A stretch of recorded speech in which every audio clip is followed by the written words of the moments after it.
Hi friends, வணக்கம். இன்றைக்கி நம்ம சூப்பரான ஒரு டாபிக் பற்றி பார்க்கலாம். அதாவது இந்த உலகமே பார்த்திங்கனாக்கா ஒரு 70% வந்து வாட்டரில் தான் இருக்குது. நமக்கு சொல்லுவாங்க தெரியுமா, அண்டத்தில் இருக்க தான் பிண்டத்தில் இருக்குன்னு. அதே போல் தான் நம்ம உடம்புலையும் பார்த்திங்கனாக்கா 70%க்கு மேலே வாட்டர் கண்டென்ட் தான் வந்து அதிகமாகவே இருக்குது. நீங்கள் எல்லோரும் எவ்வளோ தண்ணி ஒரு நாளைக்கு குடிக்கிறீங்க, அதை யாராவது மெஷர் பண்ணி பார்த்துருக்கீங்களா? சில பேர் வந்து 1 டம்ளர் தான் குடிச்சேம்பாங்க, 1 லிட்டர் தான் குடிச்சேம்பாங்க. ஸோ அது வந்து ஒரு கணக்கு இருக்குது. நம்ம உடம்புக்கு எவ்வளோ தண்ணி வேணும்ன்ட்டு அவங்கவுங்க வெயிட்டுக்கு ஏற்றாப்புல வந்து தண்ணி குடிக்கணும். ஸோ அது வந்து என்னோடய கோச் வந்து எனக்கு சொல்லி கொடுத்துருக்காங்க.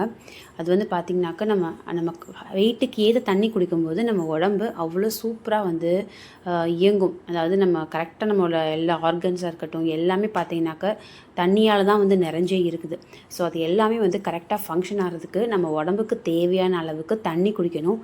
நிறையா பேர் நானே பார்த்துருக்கேன், நிறைய பேர் தண்ணியே குடிக்க மாட்டாங்க. ஒரு நாளைக்கு வந்து 2 டம்ளர் 3 டம்ளர் இந்த மாதிரி டம்ளர் கணக்கில் சொல்லுவாங்க. ஸோ அந்த மாதிரி நம்ம குடிக்கக்கூடாது. ஸோ நான் உங்களுக்கு ஒரு முக்கியமான விஷயத்த சொல்கிறேன். இது வந்து ரொம்பவே இம்பார்ட்டண்ட்டான ஒரு விஷயந்தான். அதாவது தண்ணி நம்ம எவ்வளோ குடிக்கணும் அப்படின்னு பார்த்தீங்கன்னாக்கா 20 கிலோவுக்கு 1 லிட்டர் தண்ணி அப்படிங்கிற கணக்கில் நம்ம வந்து நீங்கள் 80 கிலோ இருக்கீங்கனாக்கா 4 லிட்டர். ஸோ அந்த மாதிரி தண்ணி வந்து மெஷர் பண்ணி கரெக்டாக வந்து குடிக்கணும். அந்த மாதிரி நீங்கள் குடிச்சிங்கனாக்கா உங்கள் உடம்புல எல்லாமே ஆர்கன்ஸும் சூப்பராக இயங்கும்.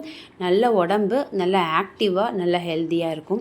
ஸோ அப்படியே வந்து இன்றைக்கி சாப்பாடு எங்களுக்கு வாழைப்பூ கூட்டு வந்து செஞ்சாச்சு. இதே வந்து சாதத்துக்கு வச்சு சாப்பிட்லான்ட்டு பசங்களுக்காக கொஞ்சமாக உருளைக்கிழங்கு வறுவல் வந்து செஞ்சுக்கிட்டேன். வீட்டிலேயே அரைச்ச சாம்பார் பொடி இது எல்லாமே போட்டு சூப்பராக வந்து வாழைப்பூ கூட்டு வந்து ரெடி ஆகிடுச்சு. பாசிப்பருப்பு போட்டு செய்யும்போது ரொம்பவே டேஸ்ட்டாக இருக்கும். சில பேர் வந்து இதிலேயே துவரம்பருப்பும் போட்டு செய்வாங்க, அதுவும் வந்து சூப்பர் டேஸ்ட்டாக தான் இருக்கும். ஸோ ஹெல்த்தியாக வந்து வீட்டிலையே செஞ்சு சாப்பிடுங்க. முடிஞ்ச வரைக்கும் வீட்டில் செஞ்ச உணவுகளை சாப்பிடுங்க. அது ரொம்ப ரொம்ப நம்ம உடம்புக்கு நல்லது. ஸோ வந்து பசங்க கேட்குறாங்க, நமக்கு வந்து கிரேவிங்ஸாக இருக்குது அப்படின்னு சொல்லிட்டு எதையும் வெளியில் வாங்கி போய் சாப்பிடாதீங்க. முடிஞ்ச அளவுக்கு, என்றைக்கோ முடியாத பட்சத்துக்கு வெளில சாப்பிடுங்க. பட் முடிஞ்ச அளவுக்கு வீட்டில் செஞ்ச உணவுகளை சாப்பிடுங்க. அதே போல் கடையில் வாங்கி எந்த பொடிகளையும் வந்து யூஸ் பண்ணாதீங்க. வீட்டில் அரைச்சி செஞ்சுக்கோங்க, அது ரொம்ப ரொம்ப நல்லது. அப்படியே பசங்களுக்காக கொஞ்சமாக உருளைக்கிழங்கு வறுவலும் செஞ்சுட்டேன். ஏன்னா வந்து இந்த மாதிரி சில்லுன்னு வச்சு சாப்பிடும்போது நல்லா சூப்பராக இருக்கும். ஸோ சாப்பாடும் ரெடி ஆகிடுச்சு, நாங்களும் சாப்பிட போகிறோம்.